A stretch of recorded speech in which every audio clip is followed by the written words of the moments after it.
नमस्कार दोस्तों, स्वागत है rice smart Hindi YouTube channel पर।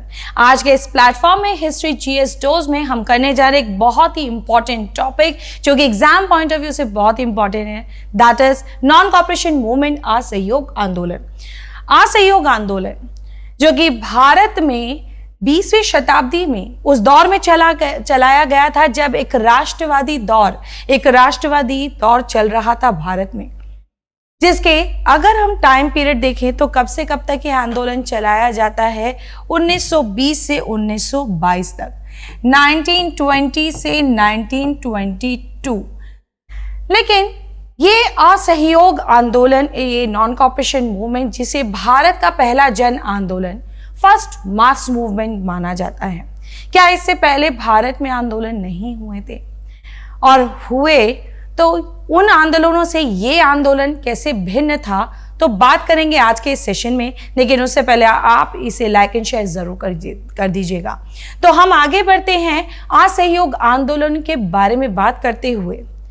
कौन से वह कारण थे, क्या इस आंदोलन के प्रोग्राम्स लोगों की अचीवमेंट थी, कैसे ये आंदोलन चलाया गया, इसमें भारतीय राष्ट्रीय कांग्रेस, इंडियन नेशनल कांग्रेस की क्या भूमिका थी, आज के सेशन में हम इस टॉपिक पर करेंगे चर्चा। और यस, ये एग्जाम पॉइंट ऑफ व्यू से बहुत इंपॉर्टेंट रहेगा ये कंटेंट जो आपको यहाँ पर एक जगह पे प्रोवाइड कर दिया जाएगा, तो प्लीज ध्यान से सुनिएगा। तो बात करते हैं सबसे पहले हम इन कारणों पर। यहाँ पर आपको एक इमेज नजर आ रहा है जिसमें एक युद्ध जैसी स्थिति नजर आ रही है। जी बिल्कुल, दरअसल असहयोग आंदोलन के कारणों में बात करते हैं तो मुख्य कारण हमें नजर आते हैं, जिसमें बात करते हैं हम फर्स्ट वर्ल्ड वॉर, यानी एक ऐसा दौर जिस फर्स्ट वर्ल्ड वॉर के ड्यूरेशन में भारतीयों को भारी भरकम कीमत चुकानी पड़ रही थी। जैसे कि हमें यहाँ नजर आ रही है, क्या भारतीय पर क्या लगाए गए थे, बहुत भारी भरकम कर लगाए गए थे। यहाँ पर मुद्रास्फीति यानी इन्फ्लेशन नजर आता है, बहुत ज्यादा शॉर्टेजेस नजर आती हैं जिसकी कीमत भारतीयों को चुकानी पड़ रही थी। यानी अंग्रेज अपने लिए ये युद्ध लड़ रहे थे, लेकिन यहां पर इसकी कीमत अदा कर रहे थे भारतीय। तो वर्ल्ड वॉर फर्स्ट जो था ये बहुत अहम भूमिका निभाता है इन कारणों में से। तो एक बार आप देखते हैं कि जब ये शुरू होती हैं तो बैक टू बैक चीजें ऐसी होती गई जिसकी वजह से ये आंदोलन शुरू करना ही करना था। वहीं दूसरी तरफ नजर आता है इन कारणों में रॉलेट एक्ट।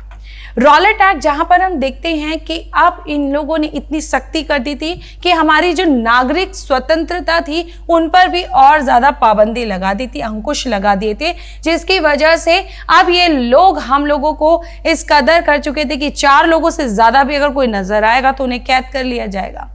तो वहीं हम देखते हैं कि इन्होंने ये भी इसमें दावा करते हुए क्लॉज बनाया कि अगर एक बार कोई बंदी बना लिया गया तो 2 साल, कम से कम 2 साल बिना किसी ट्रायल के, बिना किसी केस के उसको बंदी बनाने की अनुमति थी। यानी 2 साल तक उसकी कोई कार्यवाही ना हो, उसके बारे में कोई ना पूछे और वो अंग्रेजों की जेल में यूं ही सड़ते रहे। तो ये रॉलेट एक्ट, जिसका विरोध किया गया था रॉलेट सत्याग्रह आंदोलन के दौरान, और उसके तहत एक घटना घटित होती है जो नजर आते हैं हमें जलियांवाला बाग हत्याकांड, क्योंकि रॉलेट एक्ट के खिलाफ सत्याग्रह आंदोलन पंजाब में भी चलाया जा रहा था, जहां पर हम देखते हैं कि वहां डॉक्टर सत्यपाल और डॉक्टर किचलू को अरेस्ट करने पर जलियांवाला बाग में जब इस तरह का भाषण दिया जा रहा था उन्हें छुड़ाने की, बैसाखी का पर्व 13 अप्रैल 1919 का दिन था।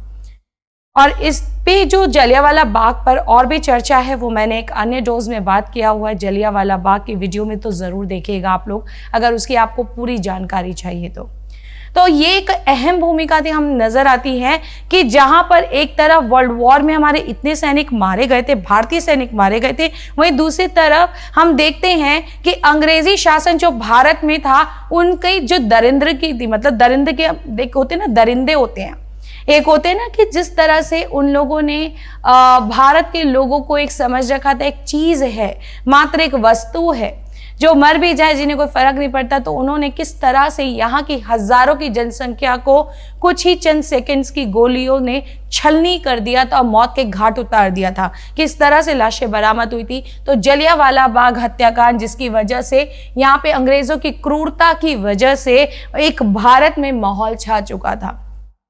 और तब हम देखते हैं कि कितना बड़ा विरोध किया गया था इस हत्याकांड के बाद अंग्रेजी प्रशासन का। वहीं हमें नजर आता है खिलाफत आंदोलन। भाई खिलाफत आंदोलन जो कि शुरू हो चुका था 1919 में, कारण यही था कि दरअसल होता यह है कि जब फर्स्ट वर्ल्ड वॉर समाप्त होता है उसके बाद सीवर्स की संधि अंग्रेज करते हैं, और अंग्रेज उन सीवर्स की संधि में क्या घोषणा करते हैं कि ब्रिटिश साम्राज्य द्वारा तुर्की के साथ क्या किया जाएगा, तुर्की साम्राज्य का अंत भी होगा, मतलब ऑटोमन एम्पायर का अंत भी हुआ, साथ ही साथ वहां पर खलीफा की जो पद है, उनकी जो गद्दी है, उसको भी चुनौती दी जाएगी। और इस वजह से फिर कैसे चुप रह सकते थे मुस्लिम्स, इसीलिए विश्व भर के जो मुस्लिम्स हैं वो इनका विरोध कर रहे हैं, और उन्हीं में से विरोध कर रहे थे भारतीय मुस्लिम भी। तो ये महत्वपूर्ण भूमिका, ये कारण जो हमें नजर आ रहे हैं, ये आपको दिखाई देते हैं कि किस तरह से यहाँ पर जो है कैसे पृष्ठभूमि तैयार हो रही थी असहयोग आंदोलन की। वही आर्थिक असुविधा जैसे कि अभी हमने पीछे देखा कि किस तरह से शॉर्टेजेस हो रही थी, तो महंगाई भी बढ़ेगी, और जिस तरह से कर बढ़ा दिए गए थे। अब यहाँ पर बात किया जाए तो सामान्य कुछ ऐसे परिवारों में नहीं हुआ था, बल्कि इससे सबसे ज्यादा भारत की जनसंख्या अफेक्टेड हो रही थी, आम किसान मजदूर। हम देखते हैं कि जब ये जो जनसंख्या है, जो समाज की सबसे ज्यादा बड़ी जनसंख्या मानी जाती है, जब ये प्रभावित होने लगे तो कितना आर्थिक नुकसान हमें देखना पड़ता है। युद्ध के कारण उत्पन्न आर्थिक कठिनाई ने मध्यम वर्ग से लेकर किसानों तक भारतीय समाज के सभी हिस्सों को प्रतिकूल रूप से प्रभावित किया। तो हम समझ सकते हैं किस तरह से इन लोगों ने आर्थिक दबाव बना दिया था भारतीयों पर, और जिससे सब कुछ हर वर्ग समाज का जो फेस कर रहा था इस प्रॉब्लम्स को। तो वहीं अब हम बात करते हैं इस आंदोलन के महत्व को समझने के लिए सिग्निफिकेंस। इसमें कुछ ऐसी चीजें अपनाई गई थी जो इसको एक अलग आंदोलन के रूप पर ले जाता है। जैसे कि हमें नजर आता है सबसे पहले क्या, कि ये एक बहुत बड़ा लार्ज स्केल मास मूवमेंट था। भाई देखिए, अब हमने जो चर्चा की थी इस चीज को लेकर कि ये जो आंदोलन हुआ है, इससे पहले भी आंदोलन है, लेकिन उन आंदोलन को ये आंदोलन कैसे भिन्न बनाता है। अब तक हम देख रहे थे कुछ आंदोलन हमें क्षेत्रीय तरीके से नजर आ रहे थे कि जो क्षेत्र के तरीके से हैं, तो वहां पे कुछ ही वर्गों का उसमें क्या है रोल नजर आता है, भूमिका नजर आती है। पर ये एक ऐसा आंदोलन था जो देश के हर कोने में नजर आता है, हर घर के लोगों का इसमें सबसे पहले हमें नजर आता है कि लोग अपने चौखट को लांघकर, स्त्रियां भी बाहर आ चुकी थी, बॉयकॉट किया गया था, नॉन कॉपरेट किया गया था, जिसमें बच्चा बच्चा तक शामिल था। यानी अब इसमें समाज के सभी वर्ग के लोग हैं, तो वहीं पर हर पुरुष के साथ स्त्रियां भी इसमें शामिल हैं। यानी पूरा एक जन आंदोलन, हर चीज से परे, हर जितनी भी समाज की जो परंपराएं और प्रथाएं थी उन सब से परे होकर लोगों ने एकजुट होकर इस आंदोलन को किया था। तो ये भारत का पहला जन आंदोलन माना जाता है, ठीक है, मास मूवमेंट। तो इसमें सभी सामाजिक समूहों का क्या था, आम लोगों को आकर्षित किया था, सभी लोग इसमें शामिल थे। तो वहीं हमें दूसरी तरफ नजर क्या आता है कि यहाँ पर हिंदू मुस्लिम यूनिटी को बढ़ावा मिला था, क्योंकि आपको बता दिया जाए जो खिलाफत आंदोलन ऑलरेडी शुरू हो चुका था 1919 में, महात्मा गांधी जी द्वारा दरअसल उसी आंदोलन के साथ ये प्रोग्राम्स जोड़े गए थे नॉन कॉपरेशन के, और तब ये 1920 में एक बहुत ही ज्यादा विशाल रूप लेता है नॉन कॉपरेशन मूवमेंट, असहयोग आंदोलन के रूप में। इनमें सबसे बड़ा हमें क्या नजर आता है कि हिंदू और मुस्लिम एक होकर अंग्रेजी प्रशासन का विरोध करने के लिए अब बाहर उतर आए थे। तो वहीं और क्या चीज नजर आती है, ये क्या है, इंडियन नेशनल मूवमेंट। इसमें किसान भी है, ट्राइबल्स मूवमेंट भी है। अब मैं थोड़ा सा इस लेवल पर आपको समझाना चाहूंगी। जैसे कि अभी हमने देखा इससे पहले 1905 में स्वदेशी आंदोलन हुआ था। जो स्वदेशी आंदोलन हुआ था, तो स्वदेशी आंदोलन हम देखते हैं कि उसमें किसानों की भूमिका नहीं थी। तो वहीं अगर हम चंपारण आंदोलन की बात करते हैं तो वहां पर हमें नजर आता है कि किसानों की भूमिका थी और किसानों के लिए ही वो आंदोलन था। लेकिन बाकी के वर्ग के लोग या समाज के अन्य लोगों ने उन किसानों की परेशानी के लिए उस आंदोलन में भाग नहीं लिया था। या फिर अहमदाबाद मिल मजदूर की बात करें तो उसमें मजदूरों का वो आंदोलन था। लेकिन ये एक ऐसा आंदोलन था जिसमें हर पढ़ा लिखा वर्ग से लेकर जितने भी अंग्रेजी प्रशासन में कार्यरत लोग भी थे, राष्ट्रवादी नेता, नेशनल लीडर्स, यहाँ तक कि किसान और ट्राइबल लोग भी इससे जुड़ चुके थे। तो ये बहुत बड़े लेवल का मास मूवमेंट बन चुका था, जन आंदोलन बन चुका था, यानी इसमें सभी शामिल थे। ठीक है, इसके अलावा क्या था, ये आंदोलन अहिंसक था, नॉन वॉयलेंट था। जैसे कि हम बहुत अच्छे से जानते हैं दोस्तों कि यह आंदोलन की शुरुआत करने वाले कौन थे, महात्मा गांधी जी। इस आंदोलन को उन्होंने लीड किया था और उनके तो जो प्रिंसिपल्स थे वो किसके इर्द गिर्द रहते थे, अहिंसा और सत्याग्रह। इसीलिए सबसे बड़ा जो यहाँ वेपन, जो हथियार अपनाया गया था आंदोलन को लेकर, वो क्या था, अहिंसा। यानी अहिंसा करते हुए हमें इस आंदोलन को अपनाना है। और अब हम बात करते हैं इस आंदोलन के प्रोग्राम्स, यानी किस चीज को माध्यम बनाया था कि हमें ये चीजें अचीव करनी है, हमारा इस आंदोलन को लेकर क्या उद्देश्य होना चाहिए दरअसल। तो आइए बात करते हैं। सबसे पहले स्वदेशी को अपनाना। क्या होना चाहिए था, स्वदेशी को अपनाना, क्योंकि हम जानते हैं कि जिस तरह से ये स्वदेशी को लेकर, स्वराज को लेकर हम लोगों का ये जो विचार आ चुका था, शुरुआत की थी दयानंद सरस्वती जी ने। और जैसे कि कलकत्ता अधिवेशन में दादा भाई नौरोजी 1906 में बात कर चुके थे कि हमें स्वदेशी अपनाना है। इस तरह से इन दिनों जो है स्वराज को लेकर एक दौर आ चुका था कि जब हर किसी की जुबान पे जो है स्वराज और स्वदेशी होना था। इससे एक बहुत बड़ा फायदा ये होने वाला था कि हमारे भारतीय लोग 19वीं शताब्दी के मध्य से पहले एक दौर था जब उनकी खुद की अर्थव्यवस्था चलती थी, लेकिन जब से ये अंग्रेजी सामान और ये सब चीज़ें आई हैं, अंग्रेजी लाइफ स्टाइल पे हम लोग डिपेंड होने लग गए थे भारतीय, क्योंकि वो चीज़ें सस्ती होती थी। और इसी वजह से जैसे ही हम उनसे जुड़े तो उसके कारण क्या होने लगा, उसका फ़ायदा भी अंग्रेज़ों को ही मिलने लगा। तो क्या करना है, अपना ही भारतीय निर्मित वस्तुओं का उपयोग करना है, यानी अंग्रेजी सामान का नहीं, किसका, वस्तु का उपयोग करना है जो भारत से निर्मित है, उन्हें बढ़ावा देना शामिल था। इससे भारतीय अर्थव्यवस्था मजबूत होगी और ब्रिटिश उत्पादों का बहिष्कार होगा, यानी अर्थव्यवस्था उनकी, अंग्रेजों की, इससे कमजोर होगी। इस तरह से चरखा जो है लोगों ने अपना एक सिंबल के रूप में चुन लिया और इस तरह से उन्होंने वीविंग करना, स्पिनिंग करना शुरू कर दिया था। वहीं देखते हैं स्वदेशी प्रथाएं में अपनाया गया था वही जिसकी भी बात कर रहे थे, चरखा, जिसके कारण लोगों ने चरखा लेते हुए क्या किया था, कताई और हाथ से बुनाई की थी। और बाद में स्वदेशी चीज़ों को अपनाया जा रहा था, कपड़ों को अपनाया जा रहा था, खादी पहना जा रहा था। वहीं दूसरी तरफ अंग्रेजी जो कपड़े थे, जो इनके द्वारा जो कपड़े होते थे, उनकी होलियां जलाई गई, यानी बॉयकॉट किया गया, पूरी तरह से इनका बॉयकॉट किया गया था, ठीक है, विरोध किया गया था और आत्मनिर्भरता का प्रतीक बन गए। यानी यहाँ पर जो सेल्फ डिपेंडेंसी होती थी ना, यहाँ पर अर्थव्यवस्था को लेकर जो पहले भारतीय समाज में नजर आता था, लेकिन कहीं ना कहीं वो परंपराएं सेल्फ डिपेंडेंसी की इन अंग्रेजों के आने की वजह से समाप्त हो गई। उसी चीज को वापस अचीव करना है, यही हमारा यहाँ आंदोलन का उद्देश्य है। ठीक है, पारंपरिक भारतीय उद्योगों को पुनर्जीवित करना है। ठीक है, नेक्स्ट नजर आता है हमें अस्पृश्यता से लड़ना। तो हम जानते हैं सबसे बड़ा प्रॉब्लम हमारा क्या, अनटचेबिलिटी नजर आता है। देखिए, हमारे अगर बात करें, एक तरफ तो भारतीयों को अंग्रेजों ने गुलाम बनाया था, ये तो हमारे भारत के लिए था ही सबसे बड़ा झटका, लेकिन एक सबसे बड़ी प्रॉब्लम क्या थी, खुद भारतीय परंपरा। यहाँ पर अगर खुद भारतीयों का कोई दुश्मन था तो वो भारतीयों की परंपराएं भी थी, जिनमें से इस तरह की परंपराएं जो अभी भी कितने आंदोलन भले ही चलाए गए लेकिन समाप्ति नजर नहीं आती। तो कहीं ना कहीं समाज में मुद्दे नजर आते थे और एक अलगाव रहता था हमारे भारतीय समाज के लोगों में, समूहों में।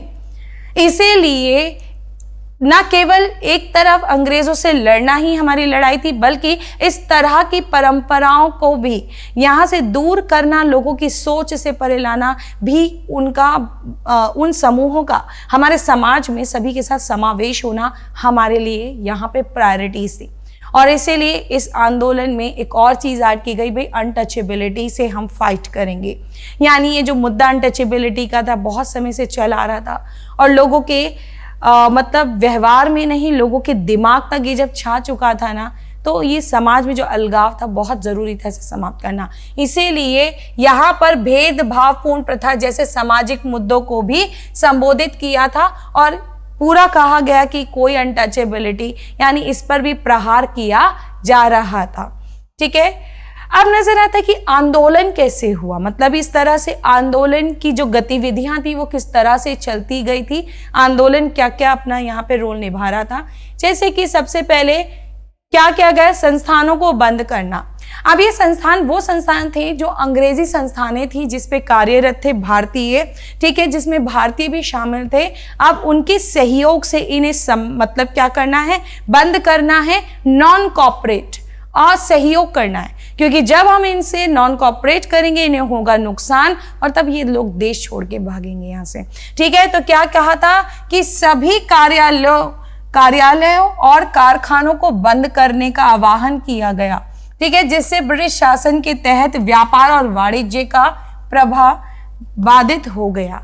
यानी समझ रहे हैं कि जो ब्रिटिश गवर्नमेंट थी, जो अंग्रेजी सरकार थी, उसमें किस तरह से इंडियन इकोनॉमी का कंट्रीब्यूशन रहता था, साथ के साथ हमारी जो आर्थिक संस्थाएं थी वो भी उनको किस तरह से बढ़ावा देती थी। लेकिन अगर वही लोग अपने कदम पीछे हटा लें तो अंग्रेजों का जो ये ढांचा है वो टूट जाएगा, कमजोर पड़ जाएगा, और यही करना चाहते थे क्योंकि स्वराज प्राप्त करना इजी नहीं था।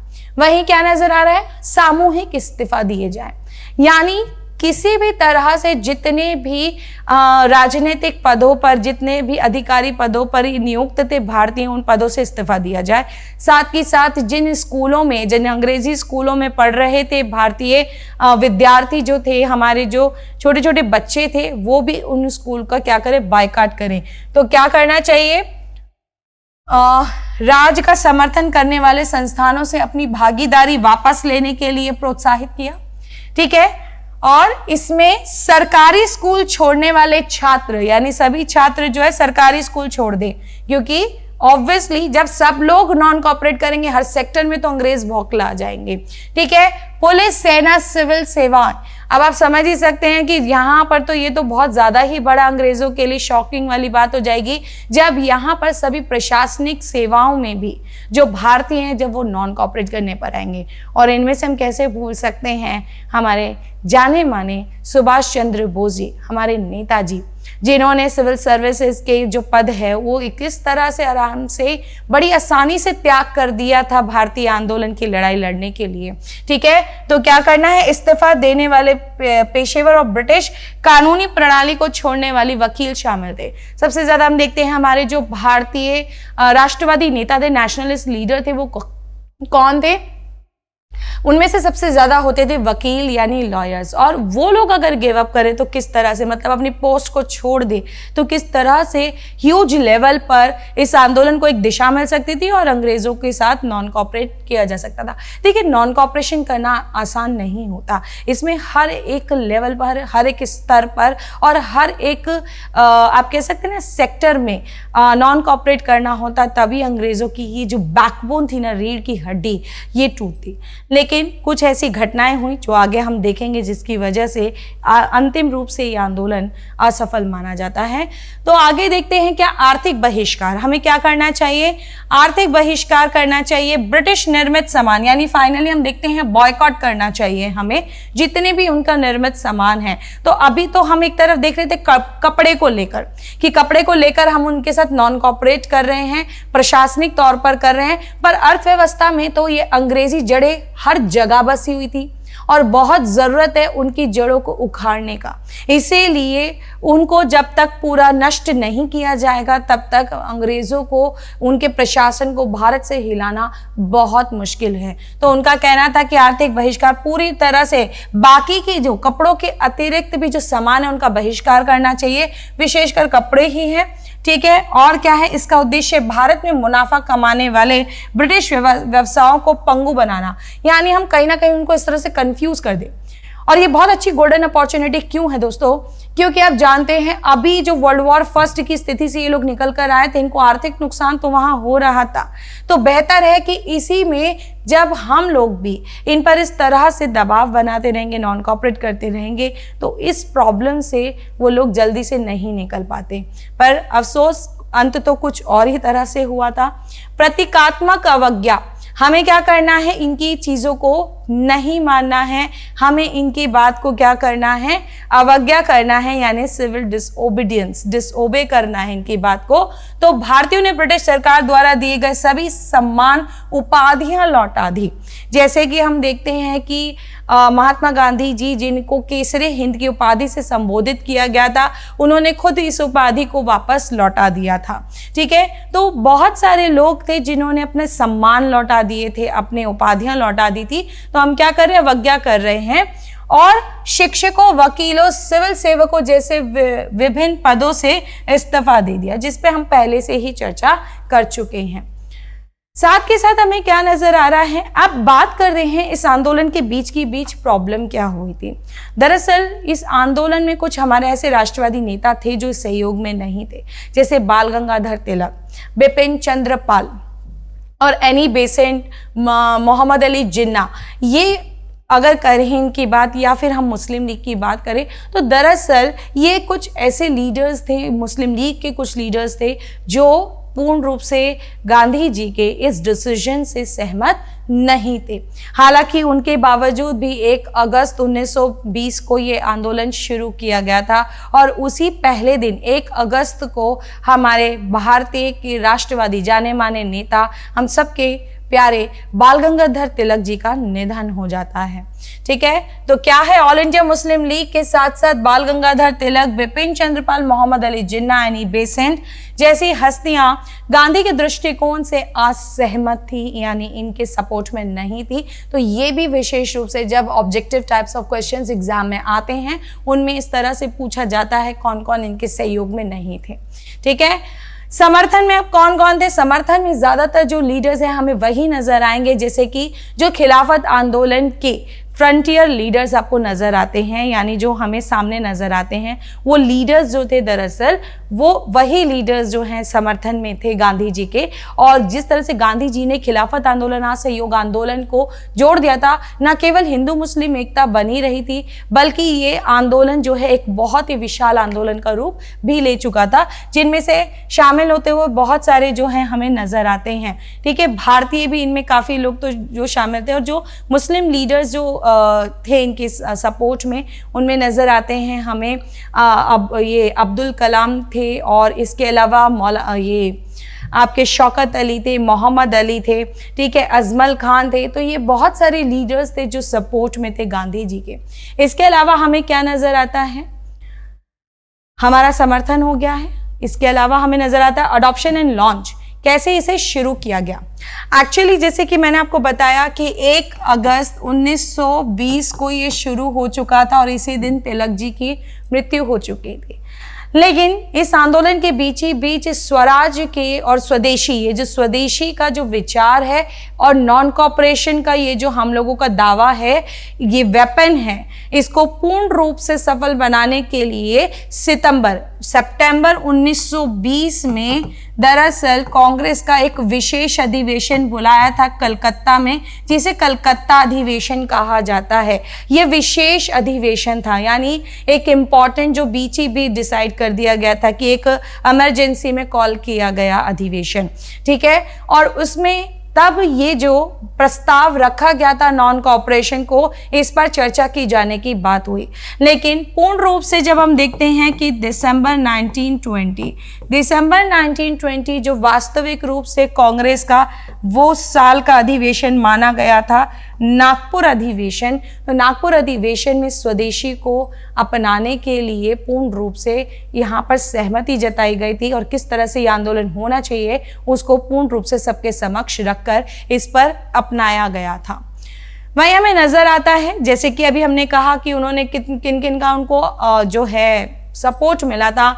मौलाना आज़ाद है, मुख्तार अहमद अंसारी, हकीम अजमल खां, मगफूर अहमद आज़ाजी, अब्बास तैयब जी और मोहम्मद अली, शौकत अली, वो सब इनके जो थे फेवर में थे, यानी खिलाफत के ये लीडर्स भी गांधी के इस आइडिया को फॉलो कर रहे थे। तो अब बात करते हैं, जब ये आंदोलन चरम सीमा पर था उसके बाद इस आंदोलन को वापस लेने की क्या जरूरत थी। दरअसल जहां पर ये आंदोलन भारत के काफ़ी हिस्सों में चलाया जा रहा था, उनमें से यूपी के गोरखपुर में एक स्थान जो हम गांव देखते हैं चोरी चोरा, वहां पर जो शराब की दुकानों के बाहर दे रहे थे धरना वहां के लोग, उन पर जब वहां के पुलिसकर्मियों ने लाठीचार्ज करी थी तो इस तरह से उन्होंने बदले में इन अंग्रेजों का विरोध किया और इस तरह से अंग्रेजों के साथ पुलिस स्टेशन में आग लगा दी, जिसमें 22 पुलिसकर्मी जिंदा जला दिए गए। ये जो घटना हुई थी ना, चोरी चोरा घटना घटित हुई थी, दरअसल ये चोरी चोरा घटना ये बहुत ही निराश कर देती है गांधी जी के उस उद्देश्य को जो इस आंदोलन के शुरुआत में अपनाया गया था, यानी अहिंसा। अहिंसावादी आंदोलन चलाने की बात हुई थी, लेकिन इस आंदोलन ने दूसरा रूप ले लिया, जिस वजह से निराश और हताश गांधी जी ने इस आंदोलन को वापस लेने का फैसला लिया, जिसके बाद गांधी जी के जितने भी लोग उनके सहयोग में थे उनमें से कुछ लोग अब उनके विपरीत हो गए। ठीक है, तो क्या नजर आता है, चोरी चोरा में हुए हिंसा के से बेहद व्यथित गांधी ने फरवरी 1922 में असहयोग आंदोलन बंद कर दिया। इस अचानक रोक से कई राष्ट्रवादी निराश और हताश महसूस कर रहे थे। ठीक है, और साथ ही साथ क्या है कि आंदोलन को प्रभावी ढंग से समाप्त करने के बावजूद गांधी जी को मार्च 1922, देखिए 12 फरवरी गांधी जी ने जो यह आंदोलन वापस ले लिया था और इस तरह से मार्च 1922 में खुद गांधी जी अंग्रेजों के खिलाफ इस आंदोलन को चलाने की वजह से अरेस्ट हुए थे, जहां पे सब में क्या है, एक मायूसी छा चुकी थी, जिसमें काफ़ी लोग जो हैं बहुत, जो एक शुरुआत में उनमें एक जज्बा था, वो जज्बा अब एक तरह से पूर्ण रूप से समाप्त हो जाता है। ठीक है, काफ़ी लोग गांधी जी के फेवर में थे और काफ़ी लोग अब उनके विरोध में चले गए थे, और इस तरह से जो विरोध में जाने वाले लोग थे उनमें से मोतीलाल नेहरू, चित्तरंजन दास ने मिलकर काफ़ी लीडर्स के साथ स्थापना की थी स्वराज पार्टी की। ठीक है, तो स्वराज पार्टी का गठन इसी के तहत हमें देखने को मिलता है 1923 में, जिसका मेन रीज़न माना जाता है असहयोग आंदोलन का असफल होना। तो असहयोग आंदोलन के लिए जो असफल का सबसे महत्वपूर्ण कारण माना जाता है वो क्या था, चोरी चोरा घटना माना जाता है। ठीक है, और इस तरह से देखते हैं कि ये जो चोरी चोरा घटना थी, इसके साथ ही हम असहयोग आंदोलन को करते हैं समाप्त। तो कैसी लगी थी आज का ये GS डोज का सेशन, कैसा था ये सेशन, तो फटाफट से कमेंट बॉक्स में लिखकर ज़रूर बताइए। लाइक एंड शेयर ज़रूर कीजिएगा। इसी तरह के वीडियोज़ के साथ बने रहिएगा rice smart Hindi YouTube channel के साथ।